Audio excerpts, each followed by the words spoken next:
Voilà. Alors, je vous remercie tous d'être là. Je vais essayer une nouvelle formule, c'est de vous partager ce qui s'est passé ce matin en session avec une personne, mais je trouvais ça tellement intéressant, mais un petit peu compliqué à vous donner tous les petits morceaux.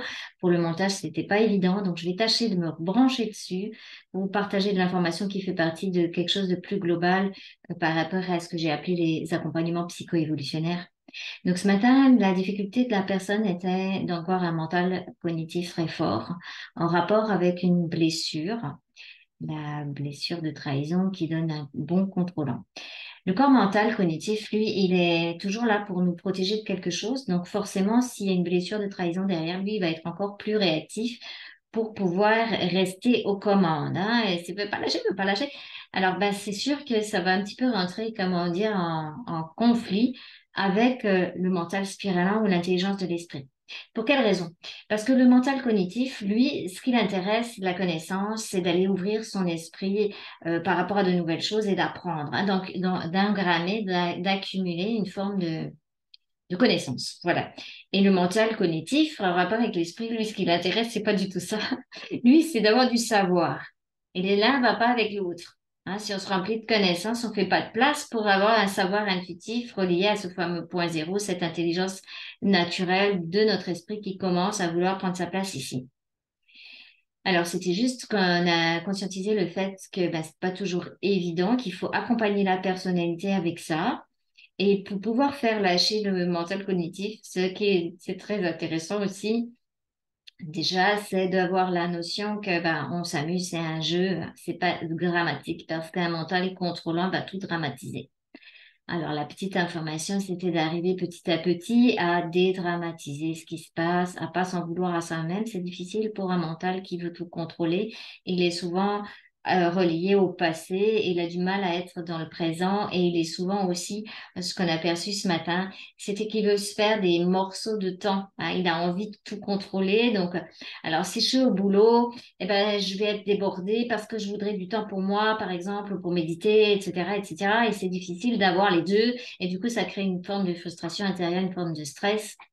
Alors, le but de tout ça, c'était de réunifier le tout, c'est-à-dire de dire à son mental aussi, waouh, tu te rappelles plus que tu peux être au boulot en étant dans la présence. Parce qu'il y avait une croyance de dissociation. C'est-à-dire que la personne avait besoin de temps pour méditer, pour être dans sa présence, puis quand elle estimait qu'elle était au travail, par exemple, elle n'était pas dans sa présence. Hein. C'est la dissociation de ce mental cognitif qui se met des petits morceaux.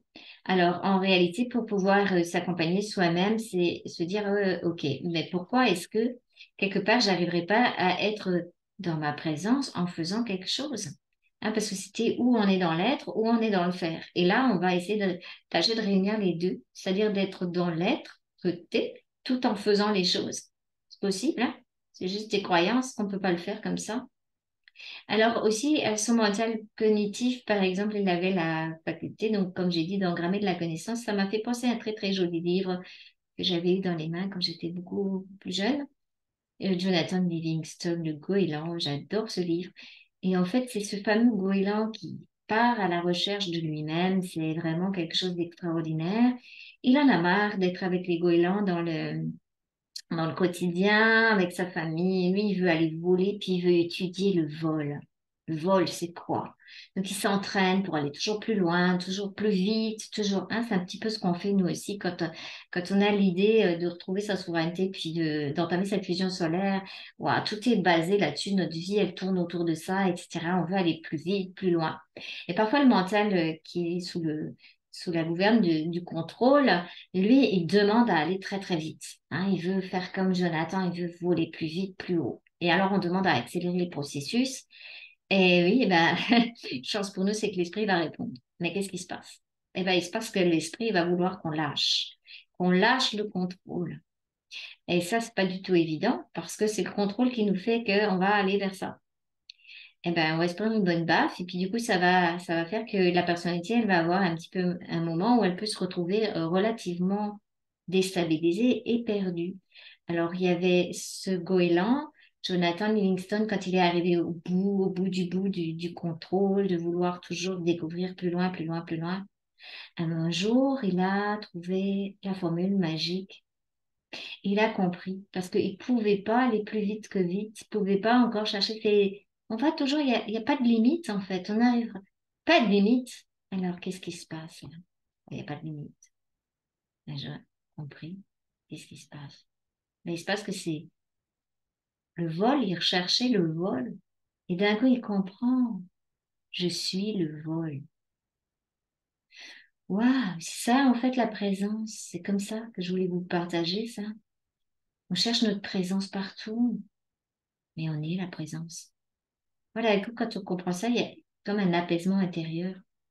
Ben, la paresse mentale aussi, ce qui est joué comme jeu, c'est la comparaison. Le jeu de la comparaison. Il était facilement dans le mental cognitif, donc en plus dans le mental intellectuel, donc dans le jugement des autres, de lui-même, où c'est qu'il en est. Hein, les autres sont plus avancés, parce qu'ils ont la fusion, pas la fusion, hein, tout ça, tout ça. On est facilement dans la comparaison. Et qu'est-ce que ça provoque? Ben, ça provoque du jugement. Alors, on a dit à ce mental-là, ok, tu sais quoi? C'est correct. Toi, tu aimes le jaune, les autres aiment le rouge. Ça, c'est bon. Hein, c'est pas dans le... Mais si tu commences à déconner, ça veut dire que tu es en train de me dire, quoi, tu sais, moi, j'aime le jaune, puis ceux qui aiment le rouge, c'est pas des bonnes personnes, bla, bla, bla, bla, bla. Et il y a toute une histoire qui se crée dessus. Donc là, on commence à rentrer dans ce qu'on appelle le jugement. Alors, comment on fait? Ben, on rajoute le A de l'amour, jaugement. Hein, ça, c'est la spécialité d'Amon dans ses créatures. Vous pouvez apprendre ça avec lui aussi. Donc, du coup, ça apaise parce que on se rend compte, on redevient l'observateur qu'on est en train de se laisser embarquer par le mental. Et ce mental qui doute en plus, hein, parce que est-ce que j'ai bien fait, est-ce que j'ai mal fait, est-ce que, hein, il veut contrôler même ce qu'il vient de faire. Alors, il contrôle son présent, puis il veut contrôler son passé, puis ce qui est toujours en questionnement. Et ça peut créer beaucoup, beaucoup, beaucoup de confusion et beaucoup de doutes. Alors, on peut déjà lui apprendre à dédramatiser l'histoire qui vient de se passer. Hein, il n'y a rien de grave, hein, c'est juste de l'événementiel. Première étape. Et deuxième étape, moi j'ai eu une belle image ce matin que je voulais vraiment vous partager aussi parce que je trouvais ça assez génial, comment l'accompagner pour ce fameux lâcher prise. Imaginez que votre mental, il est accroché à la barre de son bateau. Il tient. Et c'est lui qui veut conduire. Il veut conduire, il veut ramener son bateau.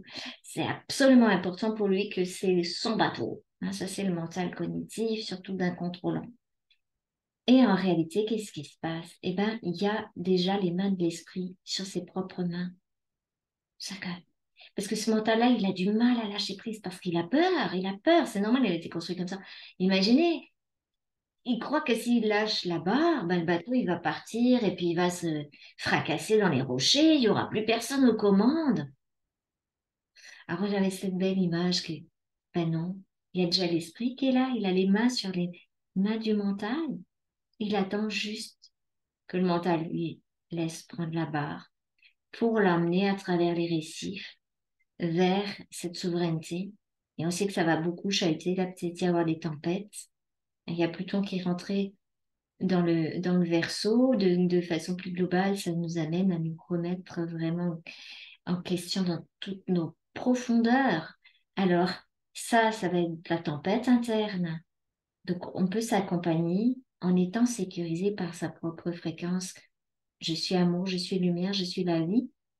Le capitaine du bateau, le vrai, le réel plutôt capitaine du bateau qui est déjà là, votre présence. Ça peut dire à ton mental cognitif, oh écoute, si tu lâches, tu vas pas être perdu. Tu as fixé ta direction, ta souveraineté. L'esprit n'est pas con, il a entendu. Donc il va vous mener vers ça. Des fois un peu rapidement parce que vous avez demandé à aller vite. Donc vous pouvez demander aussi à ralentir. Hein. Ça va trop vite, vous demandez à ralentir. Donc cette histoire de capitaine où les mains de l'esprit sont déjà sur les nôtres pour nous aider à traverser la tempête. C'était très très joli, je voulais vous le partager. Et j'avais encore autre chose, mais ça vient de partir. Attendez, je vais tâcher de me rebrancher sur moi-même par rapport à une image. Ah oui, c'est l'image du... On peut transformer ça aussi par rapport à Pluton qui arrive, que on est sur une pente de ski et on doit apprendre à skier. Et l'esprit, de toute façon, va nous jeter dans la pente. Quoi qu'il arrive, on va être obligé de descendre. Alors moi, j'aime bien travailler en conscience, donc je me dis, je vais m'entraîner à skier, je vais faire une bleue, une rouge, Voilà, une verte, une bleue, une rouge, et puis après peut-être une piste noire, je m'entraîne, et puis je m'en veux pas si je tombe, et puis je me relève, ça c'est mon histoire à moi. C'est plus facile de passer en conscience parce que de toute façon, quoi qu'il arrive, je serai obligée de descendre. Je ne vais pas pouvoir rester accrochée en haut à la pente. Il va falloir que je sache skier pour descendre.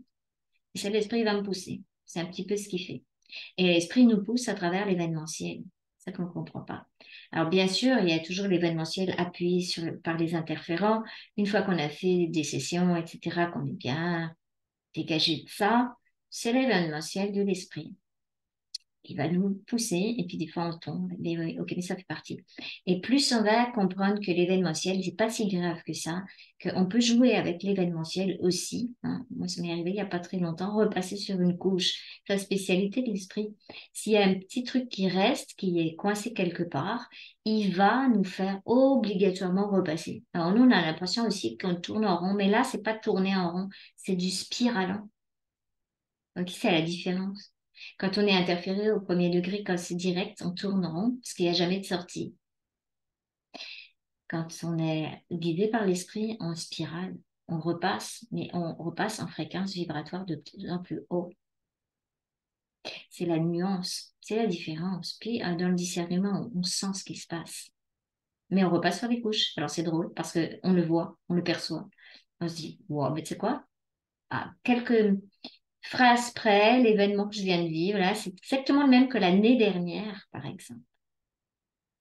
Sauf que l'année dernière, la différence que j'avais, c'est que j'étais super inquiète à l'intérieur. Je savais pas comment ça allait se passer. J'ai plein de choses qui remontaient, puis j'étais triste, puis ci, puis là. Cette fois-ci, qu'est-ce qui remonte? Un petit peu de vague à l'âme. Ok, vague à l'âme. Des mémoires de l'âme. Mais un peu. Puis après, ça se tasse, puis après, on rigole, on fait, waouh, là, ça me cherche. C'est ça qui fait l'esprit, ça te cherche. Ça te cherche jusqu'à ce que ça bouge plus. Hein, et je sais que je discutais avec Kim la dernière fois. On a chacun notre préférence, terrain de jeu sur lequel l'esprit va nous chercher. Ça veut dire le terrain sur lequel on bouge encore intérieurement. Puis après, c'est comme le capitaine du bateau. OK, il est là et c'est lui qui nous guide. Et c'est ça, cette espèce de confiance en qui nous sommes, cette confiance absolue que la direction étant donnée, ça va se faire. On va de toute façon descendre et il faut qu'on apprenne à skier ou à surfer. Hein, ça marche aussi. Hein. Moi, j'aimais bien aussi dire par rapport au surf, se casser la figure, puis remonter sur sa planche. Hein. Puis quand il y a des grosses vagues, ben, c'est un peu normal qu'on tombe un peu plus souvent. Quand la mer est calme, alors là, la bonne nouvelle, et c'est que la mer va pas être calme, mais c'est une bonne nouvelle. Pourquoi? Parce qu'il faut une tempête pour que l'humain puisse se réajuster intérieurement. Sans tempête, on ne peut pas passer. Ah, mais s'il y a de la tempête, ça veut dire que le vent il est plus fort, puis ça pousse plus vite. Hein. Si vous avez une mer toute calme, ben vous avez un bateau, vous avez beau mettre la voile, vous n'allez pas avancer beaucoup. Donc l'analogie, c'est ça aussi, c'est que d'accord, il y a une tempête, d'accord, il y a beaucoup de vent, mais on va avancer plus vite et plus loin. C'est un petit peu l'idée. Alors, ben, haut les cœurs, et puis on verra ce que ça nous propose dans le futur, tout ça. Moi, je vais partager avec vous de cette façon-là. C'est un petit peu un exercice aussi pour moi, parce que ma partie subliminale, elle répond en général à quelqu'un, puisqu'elle lit quelqu'un. Et là, je suis obligée de faire comme si je dois retrouver ce que j'ai dit. Et c'est un exercice, mais ça vient, parce que de toute façon, c'est des choses que j'ai envie de vous partager. Donc, ma lecture, c'est plutôt par rapport à vous à nous de façon plus globale. Et puis, je vous remercie de cette petite capsule et puis de tout ce qui a été permis. Et on reste dans cet équilibre de nous-mêmes et dans cette unité le plus longtemps possible, le plus souvent possible, au point zéro, parfaitement scellé. Merci à vous. Bisous les amours.